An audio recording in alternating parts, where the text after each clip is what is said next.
Sir ಏನಾಯಿತು sir ನಿನ್ನೆ? Sir ನಿನ್ನೆ ಮಾಮೂಲಿ ನೆನ್ನೆ ಒಂದು 4 ಜನ ಮಾಮೂಲಿ ಬಂದು ಕೂತ್ಕೊಂಡು ಊಟ ಮಾಡ್ತಾಯಿದ್ರು, ಡ್ರಿಂಕ್ಸ್ ಮಾಡ್ತಾಯಿದ್ರು.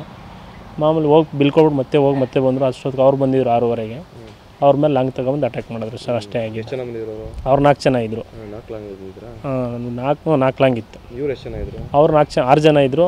ಅದರಲ್ಲಿ ಫಸ್ಟ್ 4 ಜನ ಬಂದಿದ್ರಲ್ಲಿ 2 ಹೋದರು, ಮತ್ತೆ 2 ಬಂದರು. 4 ಜನ ಕೂತಿದ್ರು ಅಟ್ಯಾಕ್ ಆದಾಗ. 2 ಮೇಲೆ ಅಟ್ಯಾಕ್ ಮಾಡಿದ್ರು. ಇನ್ನಿಬ್ಬರು ಓಡೋಗ್ಬಿಟ್ರು ಬಿದ್ದು. ಅದರಲ್ಲಿ ಒಬ್ಬ ಲಾಂಗ್ ಇಟ್ಕೊಂಡು ತಪ್ಪಿಸ್ಕೊಂಡು ಹಿಂಗೆ ಹೋದ ಹುಡುಗ. ಅವ್ರನ್ನ ಅಧ್ಯಕ್ಷರನ್ನ ಇದು ಮಾಡಿದ್ರು. ಇಲ್ಲ, ಜೀವ ಆಯಿತು. ಸಿಕ್ಕಾಬಿಟ್ಟೆ ಹೆಂಗೆ ಬೇಕಂಗೆಲ್ಲ ಲಾಂಗೆಲ್ಲ ಹೊಡೆದ್ಬಿಟ್ಟಿದ್ರು, ಕತ್ತರಿಸ್ಬಿಟ್ಟಿದ್ರು. ಆಗ ಅವ್ರ ಕಾರಲ್ಲಿ ಎಲ್ಲ ನಾವೆಲ್ಲ ಸೇರಿ ಸ್ವಲ್ಪ ಎತ್ತಿ ಇದು ಮಾಡಿ ಆ ಹುಡುಗನೇ, ಚೇತು ಅನ್ನೋ ಹುಡುಗನೇ ಒಂದು ಸ್ವಲ್ಪ ಕೈ ಏಟಾಗಿತ್ತು ಅಷ್ಟೇ. ಕರ್ಕೊಂಡು ಆ ಊರಲ್ಲಿ ಜನ ಎಲ್ಲ ಬಂದಿದ್ದರು. ಆಸ್ಪತ್ರೆಗೆ ಕರ್ಕೊಂಡು ಚೆನ್ನಾಗಿ ಉಸಿರಾಡ್ತಾಯಿದ್ರು. ಅವರು ನಂಜೇಶ್ ಅಂದ್ಬಿಟ್ಟು ಅಧ್ಯಕ್ಷರು, ಲೀಡ್ರು. ಯಾವುದೋ ಒಂದು ಸೈಟ್ ವಿಚಾರಕ್ಕೆ ಮೊನ್ನೆ ಒಂದು ವಾರದಲ್ಲಿ ಗಲಾಟೆ ಆಗಿತ್ತು. ಅವ್ರು 2 ದಿನ ಬಿಟ್ಟು ದಿನ ಬರ್ತಾ ಇರ್ತಾರೆ. ಇಲ್ಲೇ ಫಿಕ್ಸ್ ಹತ್ರ ಇಲ್ಲೇ. ಕ್ವಾಲಿಟಿ ಏನಿಲ್ಲ ಸರ್. ಅವ್ರು ರೆಗ್ಯುಲರ್ ಆಗಿ ಒಬ್ಬರೇ ಬರೋದು. ಒಂದೊಂದು ದಿನ ಬಂದರೆ ಇಬ್ಬರು, ಯಾರೋ ಜೊತೆಲಿ ಇಬ್ಬರು ಬರ್ತಾ ಇರ್ತಾರೆ. ಬರ್ತಾರೆ ಅಂತ ಇನ್ಫಾರ್ಮೇಷನ್ ತೊಗೊಂಡಿದ್ದಾರೆ ಊರಿಂದ. ಊರವ್ರ ಜನಗೆಲ್ಲ ಇಲ್ಲೇ ಬರ್ತಾರೆ ಅಂತ ಗೊತ್ತು. ಅವತ್ತು ಮೊನ್ನೆ ಒಂದು ವಾರದಲ್ಲಿ ಗಲಾಟೆ ಆದಾಗ ಒಂದು 10-15 ಜನ ಅಧ್ಯಕ್ಷರ ಜೊತೆ ಬಂದಿದ್ರು.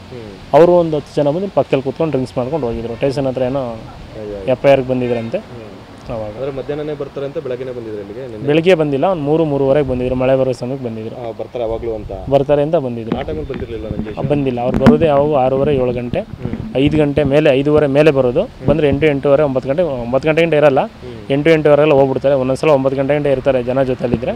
ನೆನ್ನೆ 1 ಅವರಲ್ಲಿ ಮುಗಿಸ್ಕೊಂಡು ಹೋಗಿ ರೆಡಿ ಆಗಿದ್ರು, ಎಲ್ಲ ಬೇರೆ ಕಡೆ ಹೋಗ್ಬೇಕು ಅಂತ. ಅಷ್ಟೊತ್ತಿಗೆ ಪಕ್ಕದಲ್ಲೇ ಇದ್ರು. ಅವ್ರು ಬಂದಿರೋದು ಅವ್ರಿಗೆ ಗೊತ್ತಿತ್ತು, ಅವ್ರಿಗೆ ಅಧ್ಯಕ್ಷರಿಗೆ ಬಂದಿದ್ದಾರೆ ಅಂತ ಗೊತ್ತಿದ್ರು. ಅವ್ರು ಕೂಡ ಅವ್ರು ಡ್ರಿಂಕ್ಸ್ ಮಾಡ್ತಾರೆ ಅನ್ನೋ ಲೆಕ್ಕಾಚಾರ ಗೊತ್ತಿಲ್ಲ, ಸುಮ್ಮನೆ ಇದ್ದರು. ಮತ್ತು ಹಿಂದೆ ಬಂದು ನಿಂತಿದ್ರು ಅಂತಲೂ ಅವ್ರ ಹುಡುಗ ಹೇಳೋದಕ್ಕೆ ಏನು ಮಾಡ್ತಾರೆ ಬಿಡಿ, ಅವ್ರು ಕೂಡ ಅವ್ರು ಹೋಯ್ತಾರೆ ಅಂತ ಏಕಾಏಕಿ ಒಳಗಡೆ ನುಗ್ಬಿಟ್ರು. ಒಳಗಡೆ ಹೊಡಿಕ್ಕೆ ಅವಕಾಶ ಸಿಕ್ಕಿಲ್ಲ. ಓಡೋದ್ರಲ್ಲಿ ಜಾರಿ ಬಿದ್ದು ಅವ್ರೊಂದು ರೆಡ್ ಕಾರಲ್ಲಿ ಬಂದಿರೋ. ಬೆಲಾನ ಕಾರ್ ಥರ ಇದೆ, ಸೇಮ್ ಬೆಲಾನೇ ಇರ್ಬೋದು ಅಂತ ಅನ್ಕೋತೀನಿ. ಅದೇ ನೇಮ್ ನೋಡಿಲ್ಲ. ಆ ಕಾರಲ್ಲಿ ನಾವು ಬಂದು ಹೊಡೆದ್ಬಿಟ್ಟು ಹಿಂಗೆ ಹೋಗಿದ್ದಾರೆ. ವಿಡಿಯೋ ಆಗಿ ಇದೆಲ್ಲ ಇದಾಗಿದೆ. ಡೈರೆಕ್ಟ್ ಕಾರ್ಗೆ ಸ್ಟಾರ್ಟ್ ಮಾಡ್ಕೊಂಡು ಹೋದ್ರು. ಜನ ಒಂದು ಟೇಬಲ್ ಇದ್ದರು ಹುಡುಗರುಗಳು. ಅವ್ರಿಗೆ ನಾವು ಸರ್ವಿಸ್ ಮಾಡ್ತಿದ್ವಿ ಆವಾಗ. ಅಷ್ಟೊತ್ತಿಗೆಲ್ಲ ಜನ ಖಾಲಿಯಾಗಿದ್ದರು. ಒಂದು ಟೇಬಲ್ ಮಾತ್ರ ಇದ್ದು. ನಾವು ಬಿಡಿಸೋಕೆ ಟ್ರೈ ಮಾಡೋಕೆ ಹೋಗೋದ್ರಲ್ಲಿ ಲಾಂಗೆಲ್ಲ ಜಾಸ್ತಿ ಇದು ಮಾಡಿಬಿಟ್ರು. ಆಗ 4 ಇದ್ದು, 3 ಜನ 4 ಲಾಂಗ್ ಇತ್ತು ಬಿಡಿ.